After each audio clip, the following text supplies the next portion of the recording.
नमस्ते। कभी कभी ना सिर्फ एक वाक्य में ही पूरी दुनिया छिपी होती है। आज हम ठीक ऐसा ही एक बहुत शक्तिशाली वाक्य लेने वाले हैं और हम इसका विश्लेषण करेंगे, परत दर परत इसके अंदर छिपी बनावट और गहरे मतलब को समझने की कोशिश करेंगे।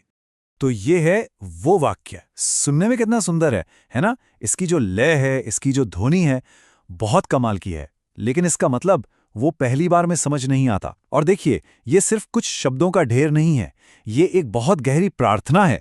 तो चलिए साथ मिलकर इसे समझने की यात्रा शुरू करते हैं। ठीक है, तो इस एक लाइन को समझने के लिए हम इसे कुछ हिस्सों में तोड़कर देखेंगे। सबसे पहले बात करेंगे संपूर्ण आवाहन की।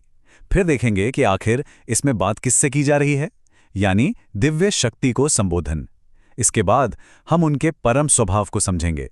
फिर समर्पण का कार्य क्या है वो जानेंगे, और इस सबसे इच्छित परिणाम क्या हैं। और आखिर में इन सारे टुकड़ों को जोड़कर इसका पूरा मतलब निकालेंगे। तो चलिए शुरू करते हैं। अब हम इसमें थोड़ा और गहराई से उतरेंगे। हमारी ये जो समझने की यात्रा है ना, वो इस मंत्र के अलग अलग हिस्सों को देखने से ही शुरू होगी। तो सबसे पहला काम क्या है? हमारा पहला कदम है इस मंत्र में जो मुख्य किरदार हैं, या कह सकते हैं जो नाम हैं, उनको अलग अलग करके देखना। आप देखेंगे कि इसमें कई नाम और शब्द हैं और हर एक का अपना एक बहुत ही खास मतलब है। तो इस विश्लेषण के सबसे पहले हिस्से में हम उन नामों पर फोकस करने वाले हैं जिनसे उस दिव्य शक्ति को, उस डिवाइन एंटिटी को पुकारा जा रहा है। तो सबसे पहला नाम आता है कृष्णाय। इसका सीधा सा मतलब है कृष्ण का आवाहन। मतलब यह हमें बताता है कि इस पूरे मंत्र के केंद्र में भगवान कृष्ण है। इसके बाद अगला शब्द है वासुदेवाय। अब देखिए, ये उनकी पहचान में एक और परत जोड़ता है। ये उनके वंश के बारे में, उनके रिश्ते के बारे में बताता है। इसका मतलब है वसुदेव के पुत्र।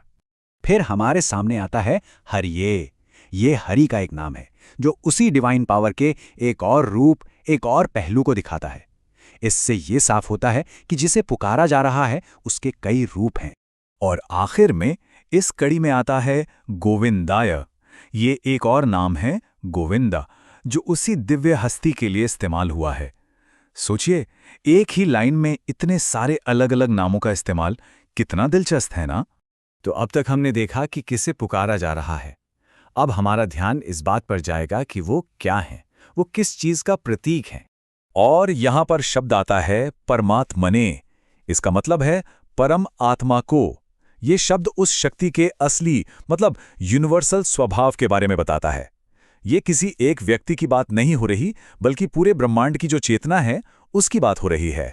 चलिए अब थोड़ा और आगे बढ़ते हैं। अब हम ये देखेंगे कि इस मंत्र को कहने वाला आखिर कर क्या रहा है, मतलब इसमें एक्शन क्या हो रहा है।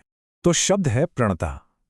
ये शब्द बोलने वाले की एक खास क्रिया को दिखाता है, और वो क्रिया है पूरी तरह से झुकना या आत्मसमर्पण कर देना। ये एक कंप्लीट सरेंडर का भाव है। और फिर आता है नमो नमः। ये समर्पण दिखाने वाला दूसरा शब्द है। इसका मतलब है बार बार प्रणाम करना। और यहां ये जो दोहराव है ना, नमः नमः, ये बहुत महत्वपूर्ण है। ये लगातार और बहुत गहरी श्रद्धा को दिखाता है। अब देखिए, यहां पर एक बहुत ही दिलचस्प बात सामने आती है। इस मंत्र में समर्पण के दो अलग अलग रूप दिखाए गए हैं। प्रणतः मतलब एक बार में किया गया पूरा सरेंडर, पूरा समर्पण। और नमो नमः मतलब लगातार बार बार किया जाने वाला प्रणाम। ये दोनों मिलकर भक्ति की गहराई को दिखाते हैं कि वो कितनी गहरी है। तो हमने देख लिया कि किसे पुकारा जा रहा है, कैसे समर्पण किया जा रहा है। पर अब सवाल आता है क्यों? ये सब आखिर किया क्यों जा रहा है? तो चलिए अब इस आह्वान के मकसद पर फोकस करते हैं। ये जो समर्पण का पूरा काम हो रहा है वो एक खास मकसद के लिए है, और वो मकसद छिपा है इस शब्द में, क्लेशनाशाय, यानी सारे कष्टों और सारी पीड़ाओं के विनाश के लिए। तो ठीक है, हमने सारे टुकड़ों को अलग अलग करके देख लिया। अब समय है इन सभी टुकड़ों को एक साथ जोड़ने का और ये देखने का कि पूरी तस्वीर क्या बनती है। तो शुरुआत करते हैं सबसे मुख्य क्रिया से, प्रणतः और नमो नमः। इन दोनों का मतलब है मैं झुकता हूं या मैं प्रणाम करता हूं। अब चलिए इसमें मकसद और एक नाम को जोड़ते हैं। तो ये कुछ ऐसा बन जाता है, मैं कष्टों का नाश करने वाले गोविंदा को नमन करता हूं। और अब ये रहा पूरा मतलब, मेरा सम्मानपूर्ण समर्पण कष्टों का नाश करने वाले गोविंदा के लिए है, जो कृष्ण, वसुदेव के पुत्र, हरि, परमात्मा है, जिन्हें मैं बार बार नमन करता हूं। देखिए ये कितनी खूबसूरती से पूरे विचार को एक साथ लाता है। इसमें पहचान, काम और मकसद सारी परतें एक दूसरे से जुड़ी हुई हैं। एक छोटी सी लाइन में कितना कुछ कह दिया गया है। तो आखिर हमने इसे सीखा क्या? असल में इस मंत्र की जो बनावट है, जो इसका स्ट्रक्चर है, वही इसकी असली ताकत है। देखिए, कई नामों से एक बहुत ही गहरी पहचान बनती है। समर्पण के जो दो तरीके हैं, वो भक्ति की गहराई को दिखाते हैं।